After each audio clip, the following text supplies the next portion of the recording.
Hello student, आज हम लोग जिस चैप्टर के बारे में पढ़ने जा रहे हैं वो है सॉल्यूशन और कंसंट्रेशन। और इसमें दो टॉपिक रहेगा। सबसे पहले हम सॉल्यूशन की बात करेंगे कि उसको इंट्रोडक्शन की बात करेंगे, फिर टाइप्स ऑफ सॉल्यूशन देखेंगे, फिर कंसंट्रेशन ऑफ सॉल्यूशन मतलब किसी विलयन की सांद्रता किस तरीके से निकाली जाती है, और उस पर आने वाले वक्त में फिर वीडियो न्यूमेरिकल की भी वीडियो दी जाएंगी। तो शुरुआत करते हैं। सॉल्यूशन क्या होता है? एक होमोजीनियस मिक्सचर होता है सॉल्यूट और सॉल्वेंट का। A homogeneous mixture of solute and solvent is called solution. विलय और विलायक का जो समांगी मिश्रण होता है उसे हम क्या कहते हैं? विलयन। समांगी मिश्रण का मतलब क्या होता है? समांगी मिश्रण का मतलब होता है कि जिस चीज़ को हम एक बार मिला दें फिर वापस उसे अलग अलग ना कर सकें,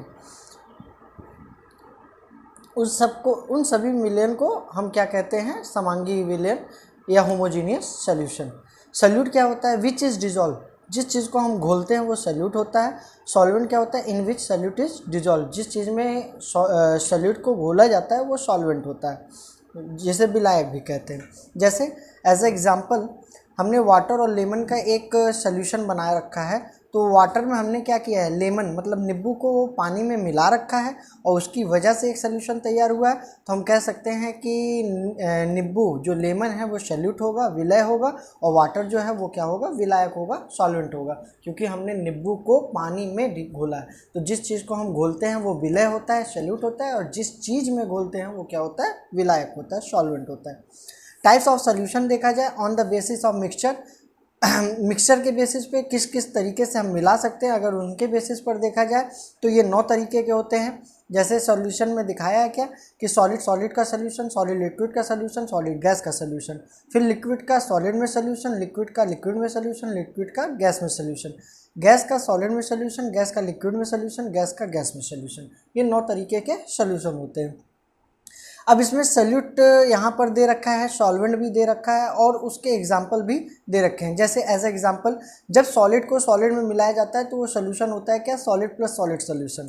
मतलब सॉलिड को हमने सॉलिड में मिलाया है, इसमें क्या होगा? सॉल्यूट भी सॉलिड होगा और सॉल्वेंट भी क्या होगा? सॉलिड होगा। एज एग्जाम्पल सोने में कॉपर का mixture, a mixture of copper and AU, सोने में कॉपर का मिक्सचर।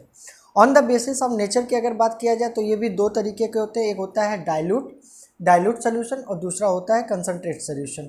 डाइल्यूट सॉल्यूशन को तनु विलयन कहा जाता है और कंसंट्रेट सॉल्यूशन को सांद्र विलयन कहा जाता है।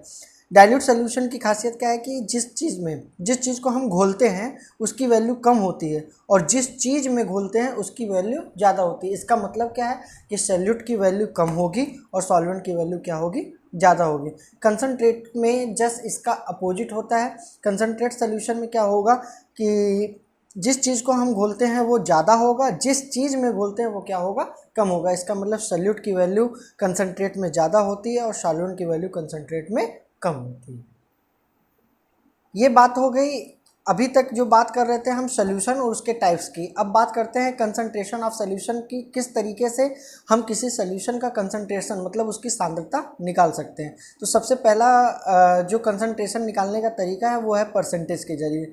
ये भी परसेंटेज 3 तरीके का होता है। पहला होता है वेट परसेंटेज, जिसको स्मॉल w बटे कैपिटल W, स्मॉल w अपान कैपिटल W परसेंटेज से रिप्रेजेंट किया जाता है।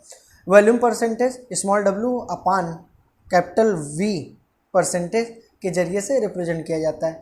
और वॉल्यूम परसेंटेज को स्मॉल v पर कैपिटल V परसेंटेज से रिप्रेजेंट किया जाता है। तो सबसे पहले हम लोग वेट परसेंटेज को देखते हैं। वेट परसेंटेज निकालने के लिए क्या करना पड़ेगा? वेट ऑफ सॉल्यूट लेना पड़ेगा ग्राम में, मतलब जिस चीज़ को घोला गया है उसका भार ग्राम में होना चाहिए। वेट ऑफ सॉल्यूशन होना चाहिए किसमें? 100 ग्राम में। और हम जानते हैं परसेंटेज निकालने के लिए 100 से मल्टीप्लाई किया जाता है, इसलिए 100 से क्या मल्टीप्लाई करने पर हमें परसेंटेज मिल जाएगा। तो इसका मतलब वेट परसेंटेज के लिए, भार प्रतिशत के लिए फार्मूला क्या हो जाएगा? Weight of solute upon weight of solution in 100 gram into 100, मतलब विलय का भार बटे विलयन का भार कितने में? 100 ग्राम में, और गुणे करना पड़ेगा किसका? 100 का। फिर उसके बाद हम वॉल्यूम परसेंटेज की बात करते हैं। तो वॉल्यूम परसेंटेज के लिए क्या हो जाएगा? वेट ऑफ सॉल्यूट किस में? ग्राम में होना चाहिए, और वॉल्यूम ऑफ सॉल्यूशन किस में? 100 ml में। वॉल्यूम ऑफ सोल्यूशन मतलब विलियन का जो आयतन होगा किस में होना चाहिए 100 ml में। और फिर उसके बाद परसेंटेज निकालने के लिए हमको फिर करना पड़ेगा क्या 100 से मल्टीप्लाई। उसके बाद वॉल्यूम परसेंटेज निकालने के लिए क्या करना बोलेगा वॉल्यूम ऑफ सल्यूट ml में होना चाहिए, volume of solution 100 ml into 100 से फिर मल्टीप्लाई किया जाएगा। फिर नेक्स्ट है पार्ट्स पर मिलियन जिसको ppm कहा जाता है। ये एक सबसे छोटी यूनिट है। जब इसको डिफाइन कैसे किया जाता है, it is the number of parts of a solute और ए पॉल्यूटेंट। पॉल्यूटेंट का मतलब क्या है, एयर और वाटर से, पर million parts of a solution. जब किसी सोल्यूशन के पर मिलियन पार्ट्स में सल्यूट की ग्राम में वैल्यू बहुत कम वैल्यू होती है तो उसको हम क्या कहते हैं पार्ट्स पर मिलियन। जैसे suppose that 2 gram of solute 2 gram of solute present in 10 power 6 gram of solution. मतलब किसी विलयन के 10 पावर 6 ग्राम में हम कोई विलय 2 ग्राम घोले हुए हैं तो हम इस तरीके को कह सकते हैं क्या पार्ट्स पर मिलियन। इस तरीके को कंसंट्रेशन को निकालने के लिए हम क्या करेंगे पार्ट्स पर मिलियन का यूज करेंगे जिसको शॉर्ट फॉर्म में ppm भी कहा जाता है। नेक्स्ट है मोलैरिटी जो कि इम्पोर्टेंट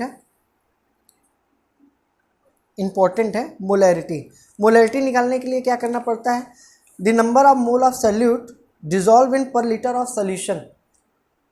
जब किसी विलय की मोलों की संख्या को हम विलयन के 1 लीटर में घोलते हैं तो कंसंट्रेशन की ये यूनिट मोलैरिटी मतलब मोलरता कहलाती है।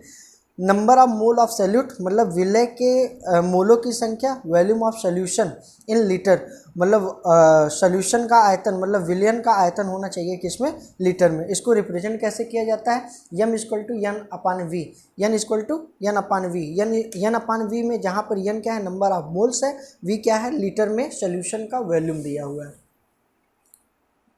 फिर उसके बाद क्या n जब नंबर ऑफ मोल निकालना होगा तो हमको क्या करना पड़ेगा, n equal to small w upon small m।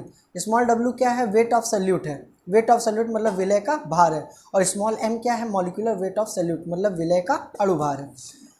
फिर अगर हमने यम की जहाँ पर यम हम जानते हैं कि n अपान वी होता है, अगर हमने n की जगह पर small w upon small M रख दिया तो हमारा फार्मूला क्या बन जाएगा small w upon M into V जो कि लीटर में। अगर सपोज डेट किसी क्वेश्चन में वॉल्यूम जो सोल्यूशन का आयतन है वो लीटर में ना दिया हो तो हम ml में दिया हो तो हमने क्या करेंगे कि ml में 1000 से भाग जो सोल्यूशन का आयतन ml में दिया होगा उसमें 1000 से डिवाइड कर देंगे तो हमारा क्वेश्चन सॉल्व हो जाएगा। तो इस तरीके से जो नया फार्मूला मिलेगा तो हो जाएगा क्या m equal to small w into 1000 upon m into V किसमें ml में। ये फार्मूला तब हम यूज करेंगे जब सोल्यूशन का आयतन किस में दिया हो ml में दिया हो, जहाँ पर स्मॉल w क्या है वेट ऑफ सल्यूट है विलय का भार है, स्मॉल m क्या है मॉलिक्यूलर वेट ऑफ सल्यूट है विलय का अणु भार है, v ml में है मतलब वॉल्यूम ऑफ सोल्यूशन विलयन का आयतन किस में है ml में है। और इस तरीके से एक नया फार्मूला हमारे पास आ जाता है। नेक्स्ट है क्या मोलैलिटी को m डैश से भी रिप्रेजेंट किया जाता है, बहुत सी जगह स्मॉल m से भी रिप्रेजेंट किया जाता है।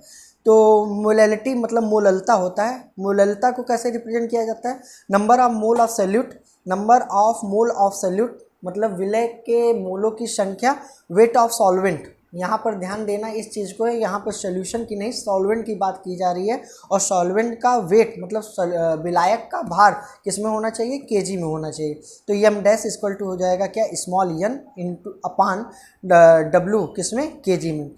हम n की जगह पर फिर रख सकते हैं क्या small w upon small m, और w जो केजी में है उसको ग्राम में बदलने के लिए हमको क्या करना पड़ेगा 1000 से डिवाइड देना पड़ेगा।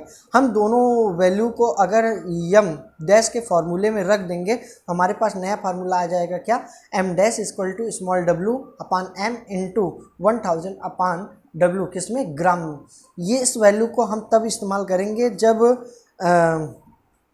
वेट जो सॉल्वेंट का वेट होगा वो ग्राम में दिया हो। ठीक है, नेक्स्ट है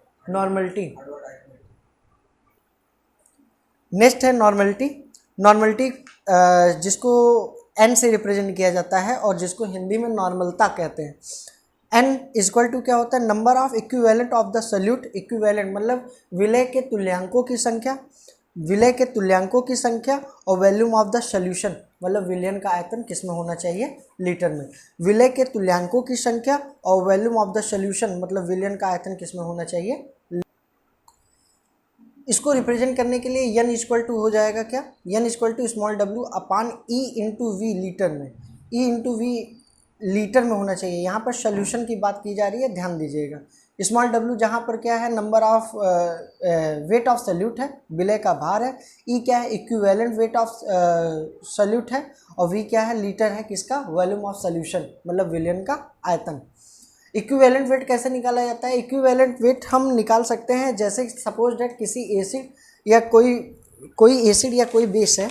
मान लेते हैं कि हम किसी एसिड या फिर बेस का इक्विवेलेंट वेट निकालना चाहते हैं, तो क्या हो जाएगा, सपोज दैट H2SO4 का निकालना चाहते हैं, तो हम इसमें देखेंगे कि इसको वाटर में डिज़ोल्व करने के बाद इसमें से H प्लस आयन कितने टूटेंगे। एसिड के लिए H प्लस आयन कितने टूटेंगे और बेस के लिए OH माइनस आयन कितने टूटेंगे। तो एसिड के लिए H प्लस आयन मतलब हो जाएगा क्या, 2H plus plus SO4 minus 2, इसका मतलब 2H प्लस आयन टूटेंगे। तो हम इसका मॉलिक्यूलर वेट निकालेंगे, क्या हो जाएगा 1 इंटू 2 प्लस सल्फर का होता है 32 प्लस ऑक्सीजन का होता है 16 इंटू 4, तो टोटल हो जाएगा क्या 16 इंटू 4 मतलब 64 प्लस 32 प्लस 2, तो टोटल हो जाएगा 4 2 2 8 3 2 9 मतलब 98। ये H2SO4 का टोटल मॉलिक्यूलर वेट आ गया 98। हमको इक्विवेलेंट वेट निकालने के लिए क्या करना पड़ेगा, 98 डिवाइड बाई 2। क्यों, क्योंकि H प्लस आयन जो आया था वो H प्लस आयन 2 आया था, तो हमने 2 से डिवाइड कर दिया। अगर सपोज दैट किसी में 3 आएगा तो हम 3 से डिवाइड कर देंगे। उसी तरीके से OH माइनस आयन में भी होता है। तो यहाँ से हम जैसे ही 2 से डिवाइड करेंगे तो यहाँ पर आंसर आ जाएगा कितना, 49। अगर सपोज डेट किसी साल्ट की हम बात कर रहे हैं तो साल्ट में देखने के लिए हमको क्या करना पड़ेगा, जैसे सपोज डेट Na2SO4 की बात किया जा रहा है, तो Na2SO4 को तोड़ने पर हमको ये देखना पड़ेगा कि इसमें से कितने प्लस आयन और कितने माइनस आयन बाहर निकल रहे हैं, कितने प्लस आयन और कितने माइनस आयन बाहर निकल रहे हैं। तो इस तरीके से इक्विवेलेंट वेट को क्या किया जाता है, निकाला जाता है। नेक्स्ट है मोल फ्रैक्शन। मोल फ्रैक्शन क्या होता है, मोल प्रभाज, जिसको x से रिप्रेजेंट किया जाता है। The mole fraction of any component of a solution is defined as the ratio of the number of moles of that component to the total number of moles of all the components of the solution. इसका मतलब क्या है कि हम किसी component का, मतलब जो सॉल्यूशन में रिप्रेजेंट है कोई कंपोनेंट है, हम उसका मोल फ्रैक्शन निकालना चाहते हैं। तो मोल फ्रैक्शन कैसे निकला जाएगा, जिस कंपोनेंट की बात कर रहा है उसके नंबर ऑफ मोल को लेंगे और सॉल्यूशन में रिप्रेजेंट जितने भी कंपोनेंट होंगे उन सबके नंबर ऑफ मोल को ऐड करके उसमें डिवाइड कर देंगे, तो हमारा मोल फ्रैक्शन निकल जाएगा। तो इस तरीके से हम कह सकते हैं क्या कि x equal to number of moles of component, number of moles of component जिस कंपोनेंट के बारे में पूछ रहा है, फिर उसके बाद number of moles of total solution, मतलब सॉल्यूशन में जो भी जितने भी सॉल्यूट है, सॉल्वेंट है, उन सबको टोटल करके डिवाइड करना है। सपोज दैट एक सॉल्यूशन ए और बी दो चीज़ों से मिलकर बना है, जिसमें ए क्या है, सॉल्यूट है, बी क्या है, सॉल्वेंट है। तो ए के नंबर ऑफ मोल्स मतलब Na, नंबर ऑफ मोल को हमने Na से रिप्रेजेंट किया और सॉल्वेंट के नंबर ऑफ मोल को Nb से रिप्रेजेंट किया। Na इक्वल टू हम मान लेते हैं स्मॉल w अपन स्मॉल m, जहाँ पर स्मॉल w क्या है, सॉल्यूट के वेट को बता रहा है, सॉल्यूट वेट ऑफ सॉल्यूट को बता रहा है, मतलब विलय के भार को बता रहा है, और m क्या है, मॉलिक्यूलर वेट ऑफ सॉल्यूट को बता रहा है, विलय के अणु भार को बता रहा है। वहीं पर Nb कैपिटल W अपान कैपिटल M है, जहाँ पर कैपिटल W क्या बता रहा है, वेट ऑफ सॉल्वेंट बता रहा है, विलायक का भार बता रहा है, और M क्या है, मॉलिक्यूलर वेट ऑफ सॉल्वेंट मतलब विलायक का अणु भार बता रहा है। देन XA इक्वल टू हम कह सकते हैं क्या, Na अपान Na plus capital NB, XA equal to small Na upon small Na plus NB, और उसी तरीके से XB equal to capital NB upon Na plus NB। यहाँ पर देखने वाली चीज़ ये है कि जब मोल प्रभाज सल्यूट का पूछा गया था, ए कंपोनेंट का पूछा गया था, तो हमने ए के नंबर ऑफ मोल को ऊपर रखा था और सोल्यूशन जो कि दो चीज़ों से मिलकर बना था, सल्यूट और सॉल्वेंट के नंबर ऑफ मोल को हमने ऐड करके क्या किया, डिवाइड किया। उसी तरीके से जब मोल फ्रैक्शन पूछ रहा था किसका, सॉल्वेंट का पूछ रहा था, तो सॉल्वेंट के नंबर ऑफ मोल को हमने ऊपर रखा और सॉल्यूशन टोटल मतलब सल्यूट और सॉल्वेंट के नंबर ऑफ मोल को ऐड किया और सॉल्वेंट के नंबर ऑफ मोल में डिवाइड कर दिया। तो इस तरीके से हमको क्या मिल जाएगा, mole fraction. We know that, पहले से ही हम जानते हैं क्या कि N A small W upon small M होता है और एन वी इक्वल टू क्या होता है, capital W upon capital M. तो हमने क्या किया, एन ए के जगह पर स्मॉल डब्ल्यू स्मॉल एम रख दिया, फिर एन ए के जगह पर small W upon small M रख दिया, फिर प्लस किया क्या, एन वी की जगह पर हमने capital W upon capital M रख दिया। उसी तरीके से यहाँ पर भी एन वी जो कैपिटल एन वी है वहाँ पर capital W upon capital M रख दिया, स्मॉल एन ए की जगह पर small W upon small M रखा और प्लस किया कैपिटल एन बी की जगह पर capital W upon capital M रख दिया। हमेशा याद रखने वाली चीज़ क्या होती है कि always remember that X A plus X B is equal to 1 होता है। इसका मतलब क्या है कि सल्यूट के और सॉल्वेंट के मोल फ्रैक्शन को ऐड करने पर आंसर 1 आता है। जैसे as example we know that X A is equal to N A plus upon N A plus N B, फिर X B is equal to N B upon N A plus N B. Then हमको prove क्या करना है कि X A plus X B is equal to 1 होता है। तो हमने एक्स ए की जगह पर एन ए लिया upon small N A plus capital N B, और उसी तरीके से एक्स बी की जगह पर small N B upon N A plus capital N B. हम क्या करेंगे, लेफ्ट हैंड साइड लेकर हम चल रहे हैं, हम क्या करेंगे अब इसका हम एलसीएम लेंगे। तो एलसीएम हम जानते हैं कि दोनों नंबर सेम है, इसलिए वही आएगा क्या, N A plus capital N B. जब हम यहाँ पर डिवाइड करेंगे तो जो नंबर यहाँ पर है वही नंबर यहाँ पर भी लिखा हुआ है, इसका मतलब फिर से वही चीज़ लिखा जाएगा। फिर यहाँ पर जो चीज़ नंबर है वही नंबर यहाँ पर भी है, तो ऊपर का भी जो नंबर लिखा है उसी तरीके से उतर जाए। तो N A plus capital N B, N A plus capital N B दोनों नंबर सेम है, इसलिए कट कर क्या हो जाएगा, 1 आंसर आ जाएगा, राइट हैंड साइड आ जाएगा। क्लियर, इस तरीके से।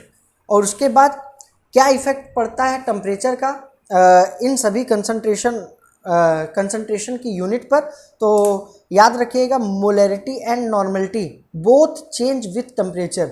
मतलब मोलरता और नॉर्मलता टेम्परेचर बदलने के साथ साथ बदल जाती हैं, ताप बदलने के साथ साथ बदल जाती हैं, बट हमेशा याद रखना है क्या कि मोल फ्रैक्शन मतलब मोल प्रभाज and molality does not change with temperature.